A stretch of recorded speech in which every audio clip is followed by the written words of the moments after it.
He woke up gasping. The nightmare clung to him, its icy fingers digging into his mind. A train screamed through the night, its horn a mournful wail. Children cried out, their voices thin and terrified. Then the crash. Metal shrieked against metal, a symphony of destruction that echoed in his ears. David shivered, pushing himself upright in bed. The same dream. The same horrifying scene played out again and again, night after night.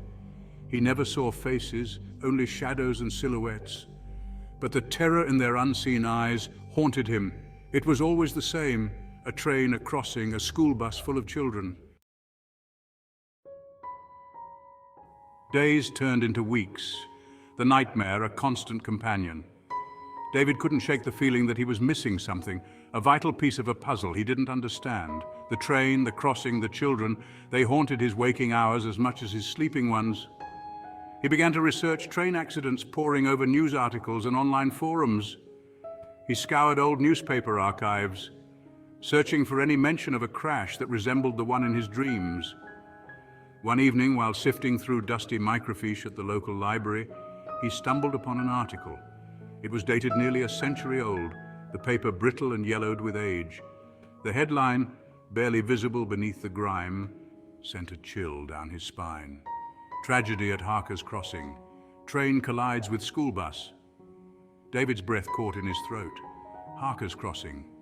The name resonated with a familiarity that sent shivers down his spine. He read the article, his heart pounding in his chest. Harker's Crossing. The name echoed in David's mind, a siren call he couldn't ignore. A deep-seated compulsion, an unseen force drew him to it. He had to see this place, needed to stand on the ground where the tragedy had occurred. Maybe there, amongst the echoes of the past, he would find some answers, some relief from the haunting visions. He found Harker's Crossing on a faded map, tucked away in a forgotten corner of the county. It was a forgotten place, a ghost of its former self. The town that once bustled around the railroad had dwindled to a handful of houses and a dilapidated general store. The crossing itself was a desolate stretch of track, swallowed by overgrown weeds and shadowed by gnarled trees. As he stepped out of his car, a palpable chill settled over him. The air hung heavy with an unseen weight, a sense of sorrow that seemed to seep from the very ground itself. He opened his eyes, startled by a glimmer of light in the distance. It flickered in the fading light, like a spectral flame dancing in the wind. He moved towards it, drawn by an unseen force. As he got closer, the light resolved itself into a lantern, its glass cloudy with age. It hung from a hook outside a small, ramshackle hut, barely visible through the encroaching foliage. Curiosity warred with a growing unease. He approached cautiously, his hand hovering over the lantern. As his fingers brushed against the cold metal, a voice startled him. "Looking for something, son?" David whirled around to find himself facing an old man. He sat on a rocking chair on the porch of the hut, his face obscured by shadows. His voice was a low rasp, as if worn thin by time and sorrow. I was just curious about the light," David stammered, his hand dropping from the lantern. David hesitated, unsure how to answer. He couldn't very well tell this stranger about the nightmares, about the pull he felt towards this desolate place. He settled for a vague, just passing through. The old man didn't seem to believe him. He leaned forward, his gaze piercing. "This place, it calls to some, those who've seen things, felt things, things they can't explain." David felt a shiver crawl down his spine. He couldn't shake the feeling that the old man knew more than he was letting on. The old man's words painted a vivid picture, bringing the nightmare to life with chilling clarity. He spoke of a young engineer new to the job, his vision obscured by the thick fog.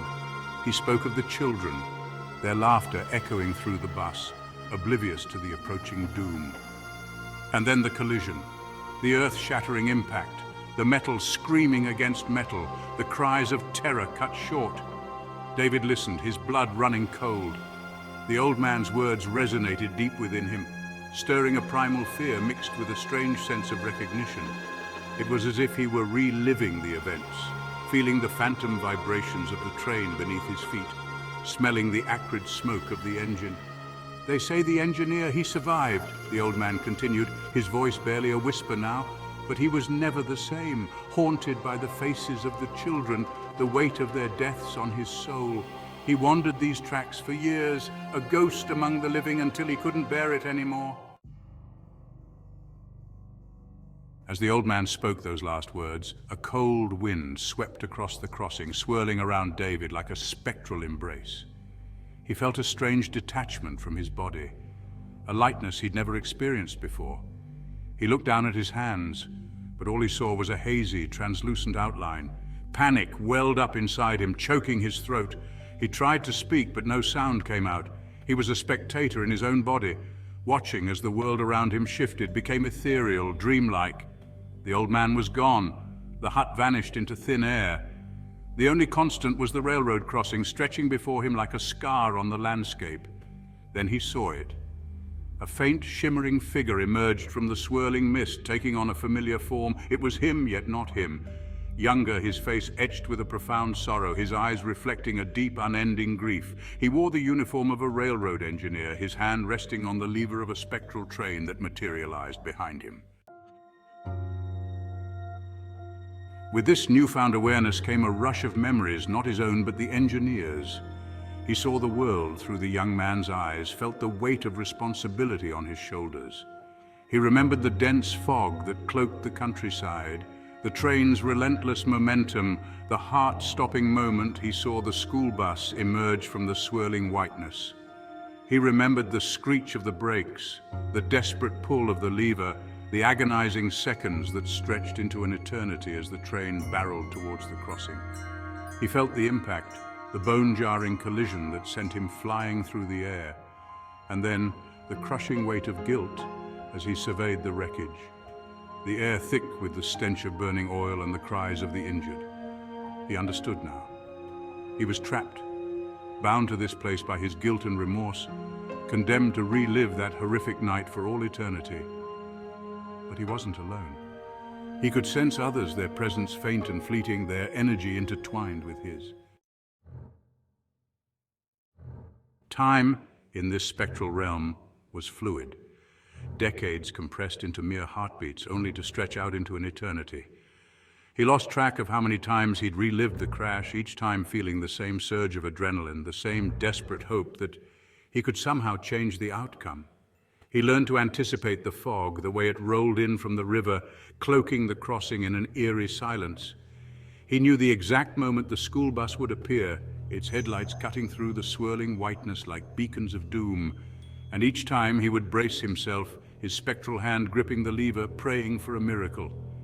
Then one night, something changed. As the fog rolled in, thicker than he'd ever seen it before, he sensed a new presence at the crossing. It wasn't one of the children, nor was it another lost soul drawn to the site of the tragedy. This presence felt different, more substantial, more alive. Desperation surged through him. He couldn't let another tragedy unfold at this cursed crossing. He had to do something, anything, to prevent another life from being lost. But what could he do? He was just a ghost, an echo of a life long gone. Then he remembered the old man's words, bound to this crossing, forever trying to make amends for the past. Maybe that was the key. Maybe his purpose wasn't to prevent the accident, but to guide others away from it. He focused all his energy, all his will, on the spectral train. The air crackled with energy, the rails beneath the engine humming with an otherworldly power. He pulled the lever, not to stop the train, but to make it appear, to manifest it in the path of the oncoming car. The driver, blinded by the fog and startled by the sudden appearance of the train, slammed on the brakes. The car skidded to a halt, mere feet from the spectral engine. David watched as the driver, shaken but unharmed, slowly backed away from the crossing. A wave of relief so profound it was almost physical washed over him. The fog began to dissipate, revealing the first light of dawn. The spectral train shimmered, fading back into the ethereal realm from which it came. David stood at the crossing, watching as the car disappeared into the distance. He was alone once more, but he no longer felt the crushing weight of solitude. He knew that he would be here for eternity, bound to this place, reliving that terrible night. But he also knew that he wasn't alone in his torment. The children were there, their presence a bittersweet comfort. And he had a purpose, a reason to exist beyond the confines of his guilt and regret. He would forever be the ghost of Harker's Crossing, his spectral train a beacon of warning in the fog. He would guide others to safety, ensuring that no other lives were lost at this cursed place.